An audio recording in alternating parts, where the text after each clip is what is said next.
Starting to work now. You should be on, yeah. That looks correct, yeah. I think we're on. Yes, we're on. Okay, great. So, back again with my friend Chris. Chris, say hello. Give me 1 second. Let me look at the video. Hi, everybody. How are you? I think I can see you now. Yeah. All right, we're in business. Okay. Yeah. Hi, how are you? If anybody wants that, don't chat on the right, you'll see. Yeah. Yes, they can write in and chat into us. Exactly. Okay. Yeah, exactly. So we had some technical difficulties, and right now the app is cooperating, so we'll hope it stays that way. I hope it does too.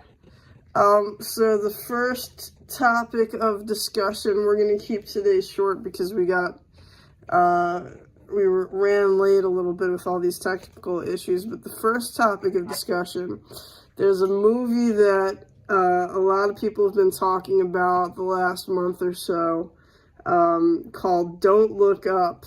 And Chris, I don't know if you got to see this movie yet? I did not know. Okay, so do you know, there's a lot of big movie stars in this thing. Jennifer Lawrence, who of course was the leading lady in the Hunger Games series. Did you see the Hunger Games series, Chris? I saw a portion of it, but I don't remember. So she is the main character in that. And then, of course, Leonardo Dicaprio, who's been in a million movies. He's one of the leading roles in it. And Meryl Streep is in it. She plays the President of the United States. And some other folks as well. Jonah, gosh, I can't think of his last name now. There's not many Jonahs in Hollywood. They'll be able to figure out who I'm saying. He's always like a comedic, like kind of bad guyish foil in the movies that he's in. Heavyset guy is funny. But yeah, there's a bunch of star power in this movie, and so what it is a political statement. It's sort of tongue in cheek, but not too. You don't have to sit there and think too long about what this movie's really trying to say. You know, it's definitely a political statement. So the whole thing is that a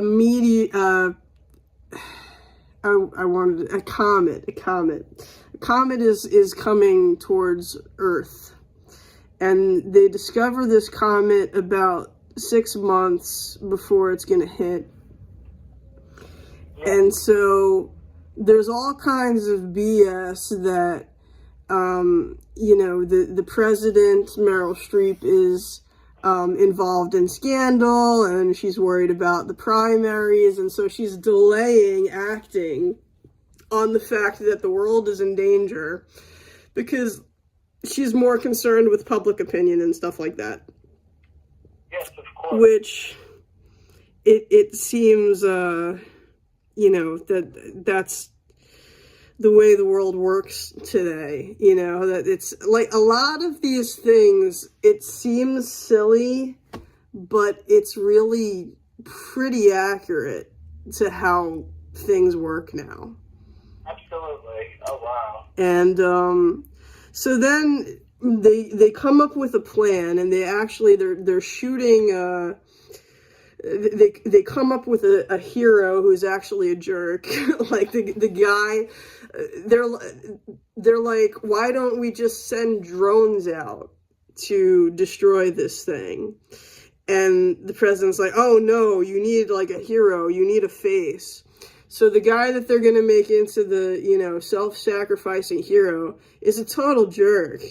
They cut to him, like, yelling at little kids doing jumping jacks and, like, cursing these kids off and calling them inappropriate names, and this is supposed to be, you know, the buzz of you know, this rescue mission or whatever, our superhero, and all these awful things that come out of this guy's mouth, they just dismiss as, oh, he's from a different generation, you know, like, oh, the fact that this guy's old just like makes it perfectly acceptable that he's saying horrible things to children.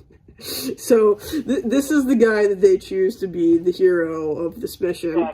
And so they shoot all these you know, aircraft off to go destroy this thing, and then they, as this is going on, make the decision to divert the planes and turn them around. And everybody's like, what the heck? And here comes this old guy that's supposed to be like Steve Jobs or something, or Apple, you know, Bill Gates or something. This like technology guru who's weird as heck, you know, which he's kind of like a, you know, one of these like Windows guys, you know, he's like a Bill Gates guy, but he's like weird as anything because he's old and his emotions are very weird. Like he kind of like keeps this like monotone sort of thing throughout, you know, like finally towards the end you see him get riled up, but like so he communicates with the president, whatever. These things are turned around, and he's like, oh no, we should mine this comet because there's a whole bunch of like precious metals, and we'll make, you know, the rich people richer, basically. He doesn't peg it as that. He says, oh, we can solve all these world problems and end hunger and stuff like that. But, you know, in reality, you know what that's really going to turn into. So he makes these droids that are supposed to mine this thing. And the government, their slogan is "Don't look up." That's, you know, the name of the movie is coming from that. They're telling, there's a rumor going around that the comet's not even real, to kind of sway the public from, you know, the fact that they're dealing with this last minute instead of dealing with it when they could have, you know, instead of turning the troops back. Yeah. And so they're telling people to not look up, and then there's this, the other side of the coin that's saying, just look up. If you look in the sky, you'll frickin' see it with your own eyes, you know, which it's kind of like a parody of the vaxxers and the non-vaxxers, you know, and the people that are calling COVID a common cold, and people that are calling COVID like the worst virus ever. You know, so there's a lot of political, you know, commentary and metaphors for things of what's going on now. And, of course, the plan is a failure. And the Earth is destroyed. But right before the Earth is destroyed, they managed to make like a plane with the cryogenic freezing things, and so all the rich people, of course, the president and this like Bill Gates type figure and some other folks in the cabinet, whatever, they get on the plane, and it shows like 22,000 years later or something, this thing lands on another planet that I guess is inhabitable, you know, similar to Earth. And they all walk out butt naked. And earlier on in the movie, the Bill Gates type figure guy says he has some sort of way of like determining when, like how somebody is gonna die. It was so weird. He like, I think his product was called Blast, and like the A of Blast was kind of like a triangle. So it's almost similar to like Apple, right? How like everybody has like the phones and stuff like that. So he predicts that she's going to be eaten by this thing that has a ridiculous made-up name. And as soon as they land on this planet, there's like some sort of bird dinosaur type thing that like bites her and eats her. So it was a it was a cherry on top of the, Sunday sort of comedic ending. But a lot of it it's not funny, because this really is not far from the truth at all. Yeah, absolutely. And you know what also plays a role in this?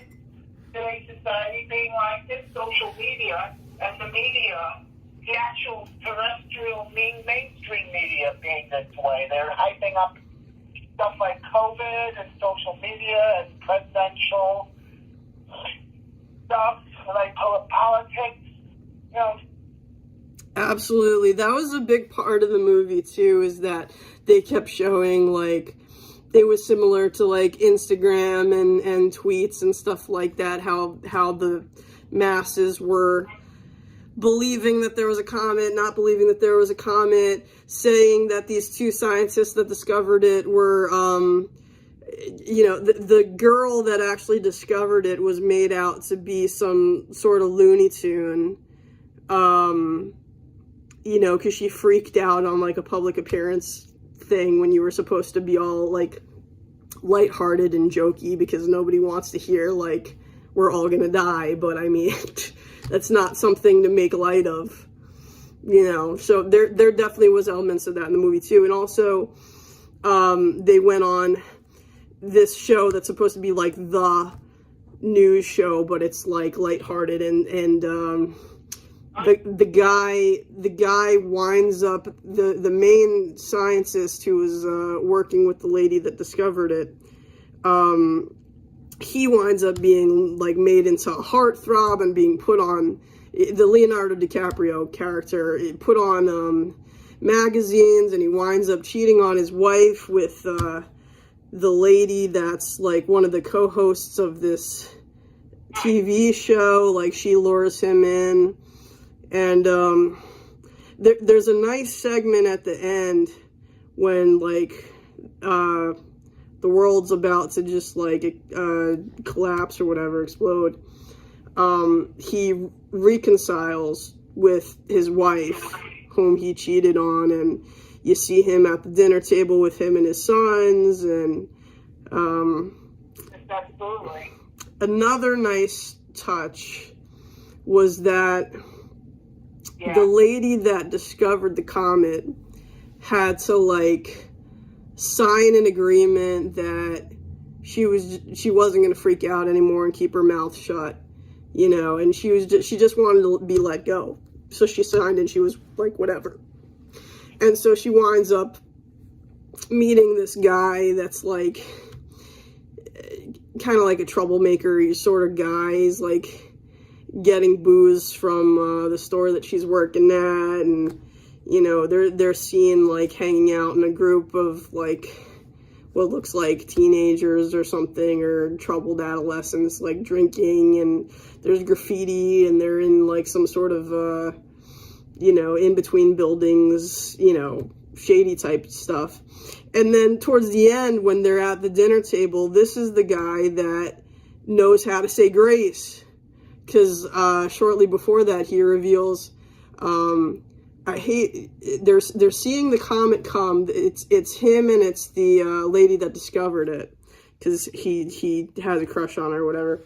And they go to the top of a building, and they're seeing the comet come down, and he starts talking about his belief in God, and she's like surprised that he does, because he seems like this guy that's rough around the edges, And he shares that his parents brought him up evangelical, but he hates his parents, but he found his own way and own relationship with God. And I related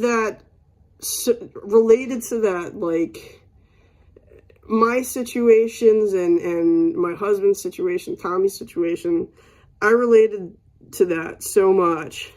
It's like, it's the people that are dismissed you know, or that you don't think are gonna be like whatever, just the outcasts, not going to be the successful ones, whatever.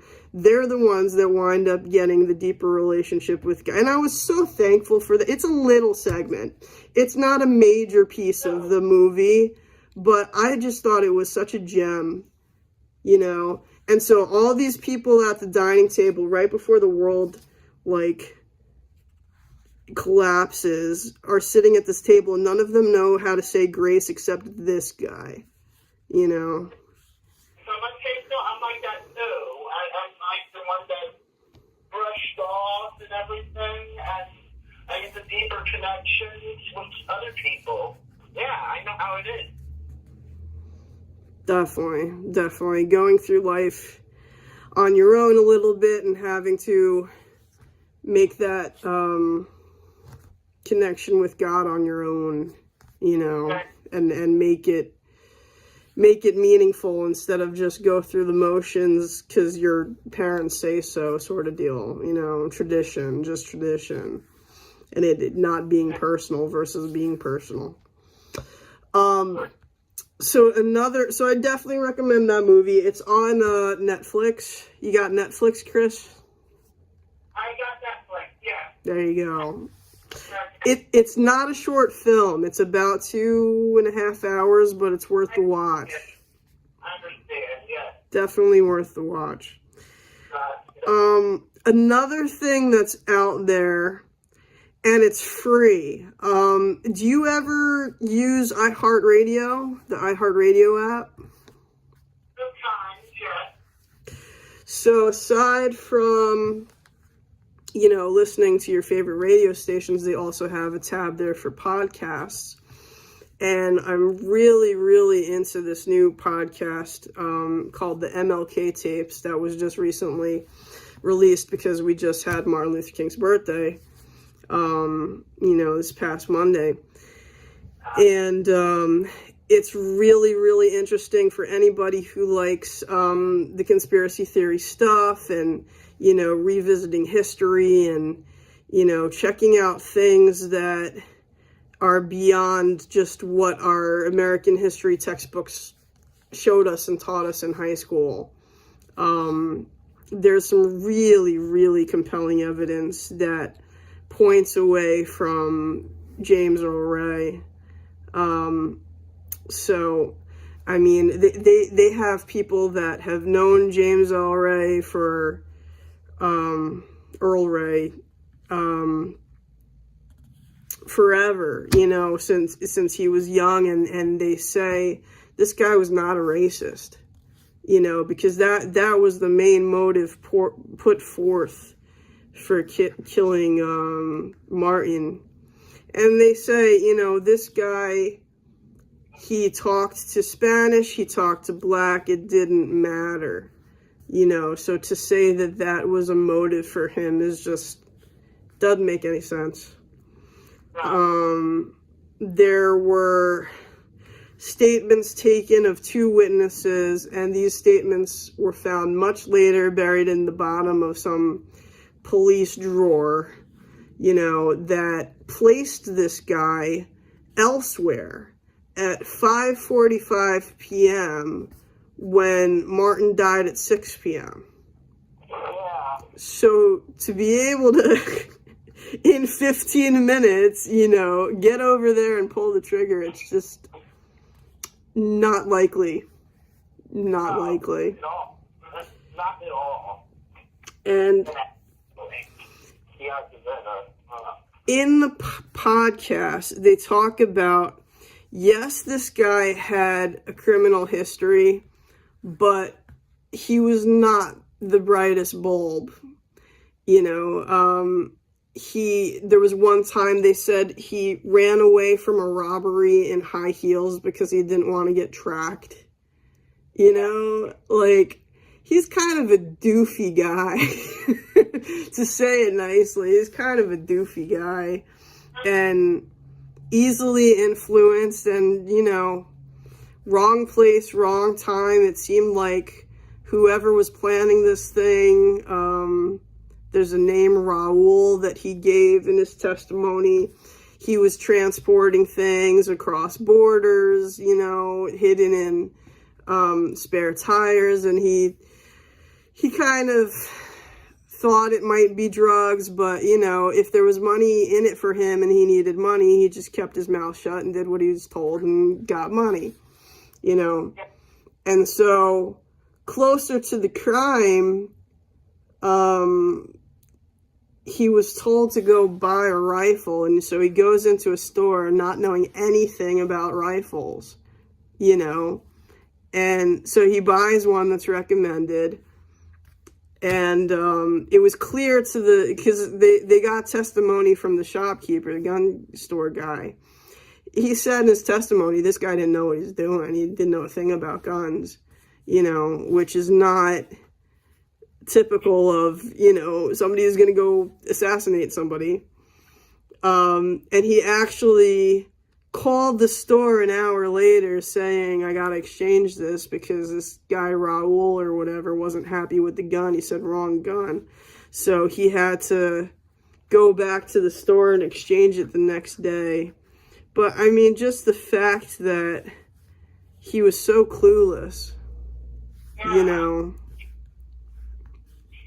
So there's, you know, and there's other pieces of evidence, but I thought I would bring those up. It's a very compelling, and he had no trial. There was no trial. They just locked him away. They did a trial in the 90s that wasn't like an official trial. It was to gain, you know, the public's attention, kind of like a televised mock sort of thing. But the fact that he wasn't given a trial, it's like, how is that even legal? It's like, it very much seems like the government played their part in this, you know. Totally. Yeah, I know. I pretty much believe it, yeah. They also mentioned something about some bush, concealing, you know, being able to conceal maybe a military member, a sniper, and then shortly thereafter it being cut so that it seemed like it couldn't have hid somebody. So that's pretty interesting too. Oh yeah. You know. And also they talked, I was at the Lorraine. I've seen it with my own eyes. Me and my husband went to Memphis and saw this. And so now they left that part of the hotel with his room kind of alone. It still looks like a motel. Obviously, you can't stay there. And then the other side, to the left-hand side, is the Martin Luther King Museum. They made a museum. And you can see the balcony, and he was supposed to stay in a bottom room, and the room got changed last minute to a balcony where, you know, he's more exposed. And it was just a sneaky thing. Somebody pulling the strings, it seems. Gotcha. Yeah. So, very odd stuff. And so now, That just goes to show you that we've been lied to in school, pretty much, about the whole thing. yeah, But yeah. it really makes you feel like you can't trust the government. Yeah. It's really... The best government in the world. It should be changed. Amended and changed, yes. Something needs to. Yeah, something needs to change. I could go about this all day on a coffee with Chris. Yeah. That, Yeah. The last thing I wanted to talk about today was the whole concept of getting paid what you're worth. Yes.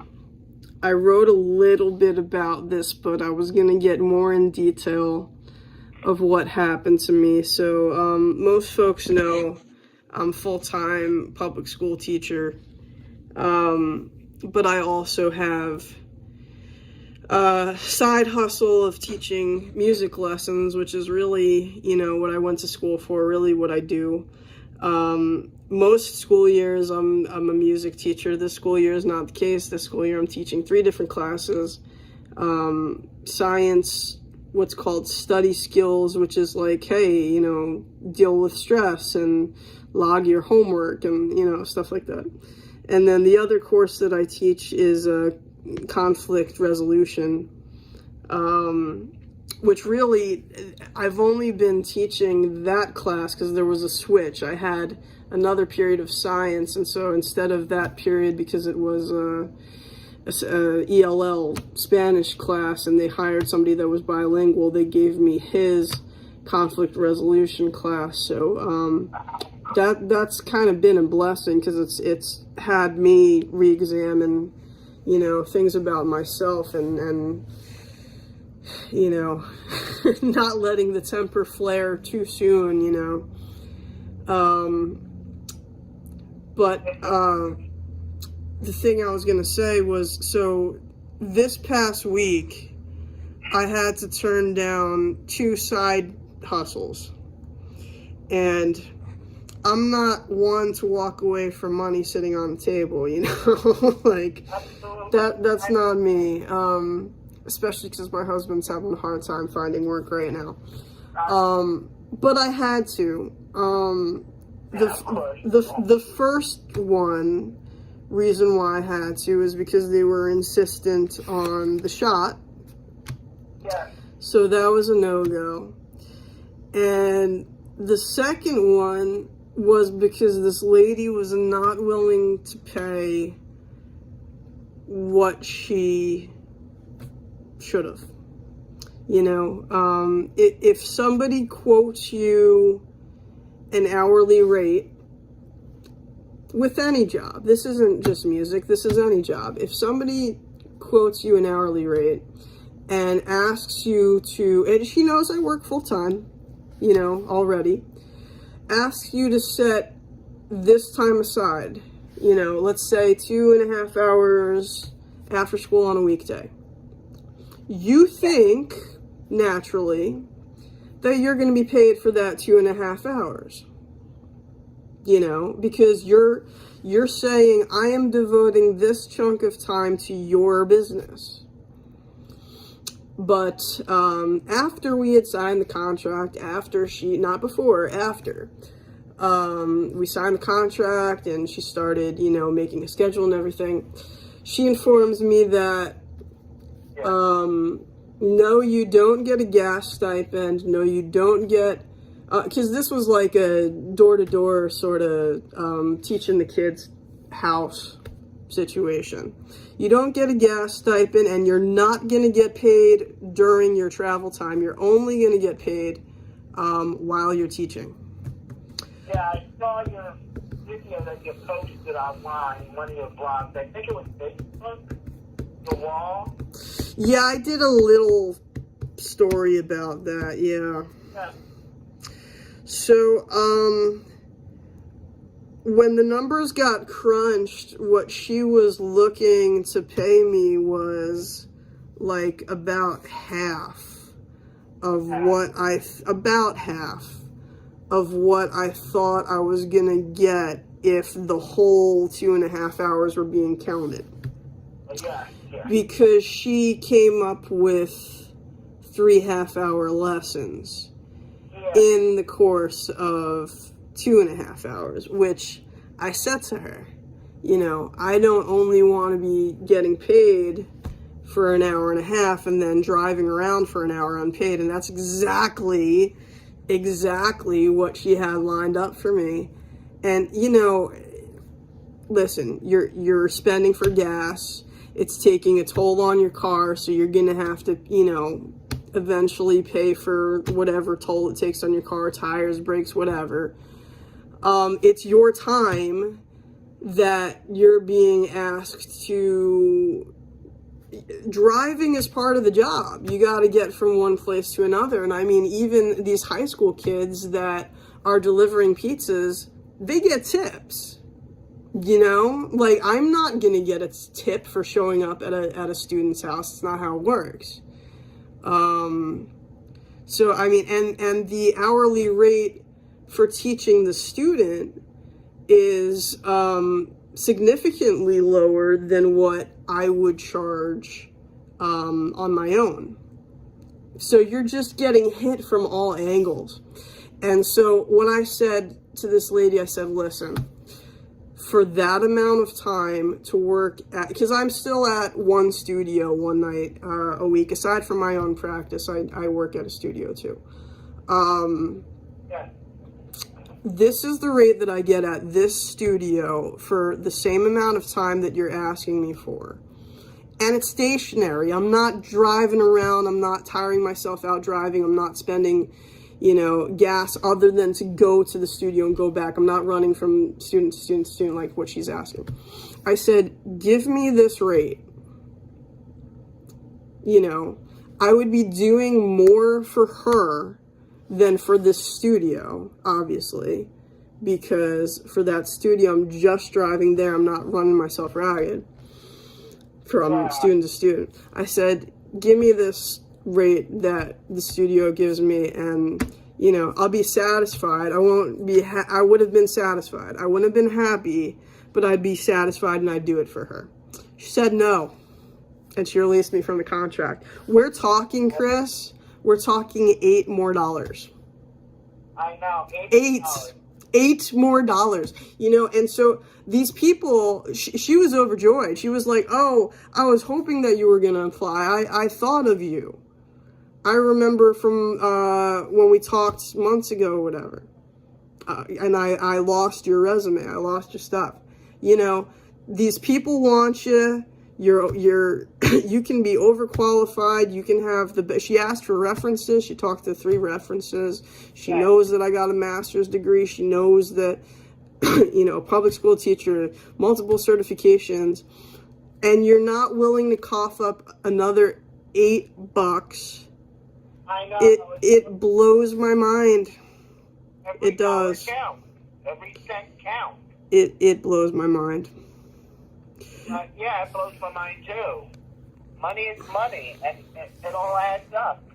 Yeah, so I mean, a drummer out in Long Island that I look up to very much. He plays in country bands very often, and he studied with a very famous drum teacher, Al Miller.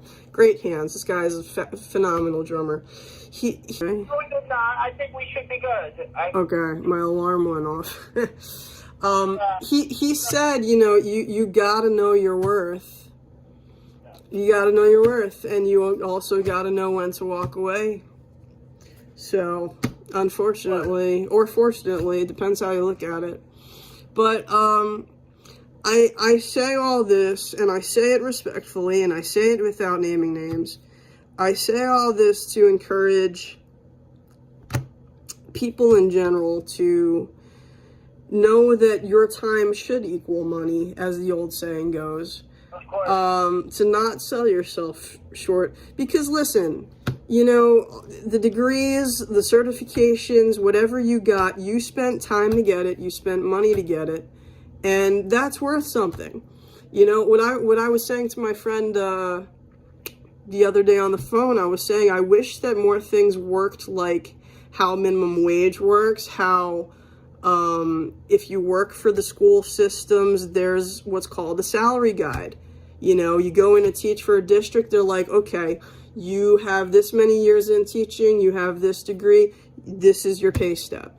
You know, and I wish more things were standardized like that, because I feel like more people would get what they're worth instead of what they're, you know, downgraded and told that they're worth.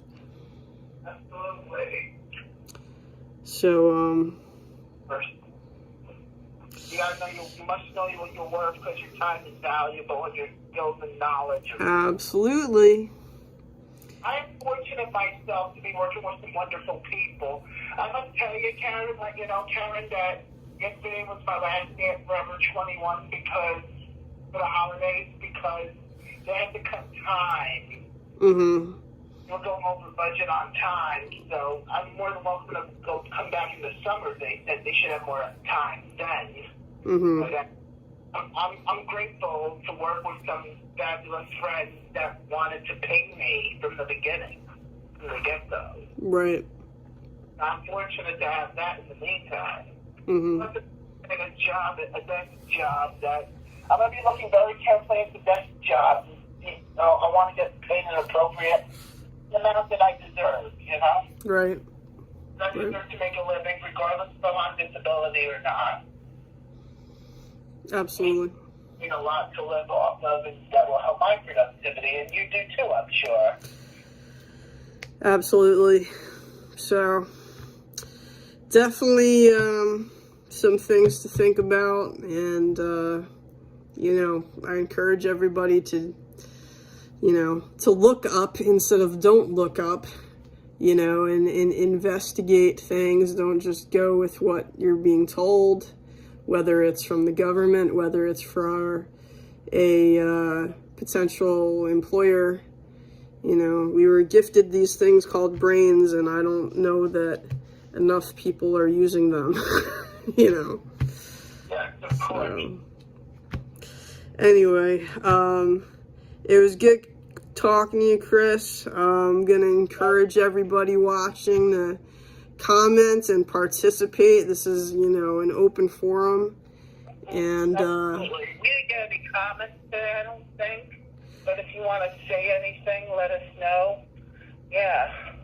Absolutely. And, You can email myself at ChrisBitGamer or Karen. She'll give you her email later on, I think. Yeah.